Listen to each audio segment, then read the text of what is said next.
அதாவது ஆண்மை குறைவு ஏன் வருது அப்படின்னா, ஒரு கணவன் மனைவிக்கு இடையில ரொமான்ஸ் பண்ணணும். அதாவது கொஞ்சணும், ஊடல் ஊடல் அதைத் தொடர்ந்து கூடல்.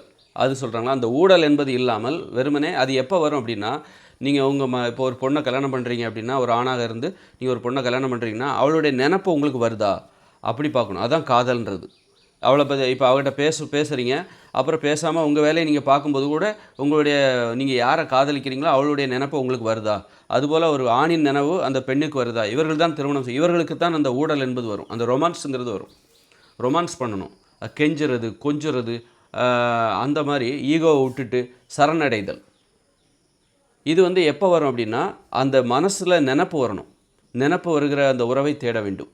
நான் இப்போ ஒரு பொண்ணை நான் காதலிக்கிறேன் அப்படின்னா, நான் என் வேலையை பார்க்கும்போது கூட அவளுடைய நினைவுகள் எனக்கு வந்துக்கிட்டே இருக்கணும். அதுதான் உத்தரவாதம். இந்த உறவு நான் அதாவது மனசு சேர்றது. அவளை விட்டு பிரிந்தால் கூட நான் அவளை பிரியவில்லை, மனதில் பிரியவில்லை.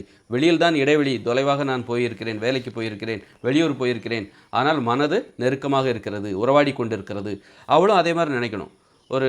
அவளும் என்னை பற்றி நினைக்கணும், நானும் அவளை பற்றி நினைக்கிறேன். அந்த நினப்பு இருக்குல்ல, அது வருதான்னு பாருங்கள். இதான் அறிகுறி. இவர்கள் மட்டும்தான் என்ன பண்ண ரொமான்ஸ் பண்ண முடியும். வேறு நினப்பே வரலப்பா, நான் ஒரு பொண்ணுகிட்ட பேசினேன், அப்புறமா வந்துட்டேன், நான் இப்போ பார்த்தா அவளுடைய நினப்பு எனக்கு சுத்தமாகவே வரமாட்டேங்குது அப்படின்னா, இவர்கள் திருமணம் செய்து கொண்டால் ரொமான்ஸ் பண்ண முடியாது. அந்த ஊடல் என்பது அங்கு வராது. அந்த ஊடல் தான் ரொமான்ஸ்ன்றது.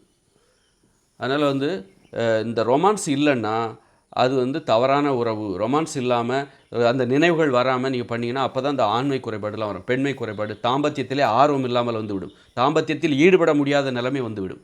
அந்த மனசில் நினப்பு அடிக்கடி வந்ததுனா தான் அந்த ரொமான்ஸ் பண்ண முடியும், ஊடல் பண்ண முடியும், அதை தொடர்ந்து கூடல் பண்ண முடியும். பேசுகிறது மணிக்கணக்காக, சில சைலண்ட்டாக பேசுவாங்க, வெளியவே கேட்காது, அவங்களுக்குள்ள குசு குசுன்னு பேசிகிட்டே இருப்பாங்க. என்ன தான் பேசுகிறாங்க, எப்படி இவங்களுக்கு எல்லாம் இதுதான் இந்த ஊடல்.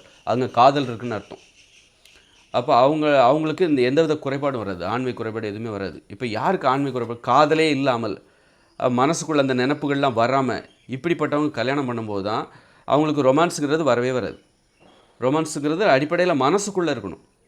அந்த ரொமான்ஸு ஊடல், அந்த ஊடல்ங்கிறது வரவே வராது. அதனாலே அந்த கூடல்ங்கிறது ஆர்வம் இல்லாமல் போயிடும். இவங்களுக்கு தான் ஆண்மை குறைபாடு, அந்த தாம்பத்தியத்தில் ஆர்வமே வராது.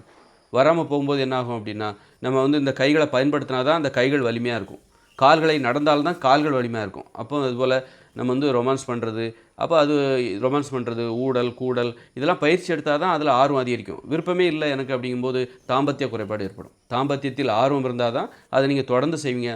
தொடர்ந்து செய்ய செய்ய அது பயிற்சியாக அமையும். அதில் நீங்கள் ஒரு சிறந்தவராக இருப்பீர்கள்.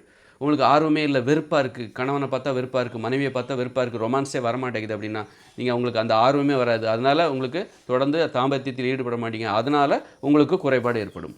இதுதான் குறைபாடுன்றது, தாம்பத்திய குறைபாடுங்கிறது இதுதான். ஆர்வம் இருந்துட்டா, அந்த ரொமான்ஸுங்கிறது வந்துட்டாலே அவங்களுக்கு எந்தவித குறைபாடும் இருக்காது, முழுமையான எந்தவித. அதனால் திருமணத்தில் அலட்சியம் காட்டாதீங்க. மற்றவங்க யாரோ பார்த்த பொண்ணை கல்யாணம் பண்ணாதீங்க. பணத்தை பார்க்காதீங்க, படிப்பை பார்க்காதீங்க, ஜாதியை பார்க்காதீங்க, மதத்தை பார்க்காதீங்க. இந்த மாதிரி ஒரு மனதில் இடம் பிடிக்கிறார்களா, மனதும் இணைகிறதா, அந்த நினைவுகள் வருகிறதா, நினைவுகள் அப்புறம் தான் அது இருந்தால் மட்டும்தான் நீங்கள் கல்யாணம் பண்ணிங்கன்னா உங்கள் எந்தவித குறைபாடும் வராது, சந்தோஷமாக இருப்பாங்க.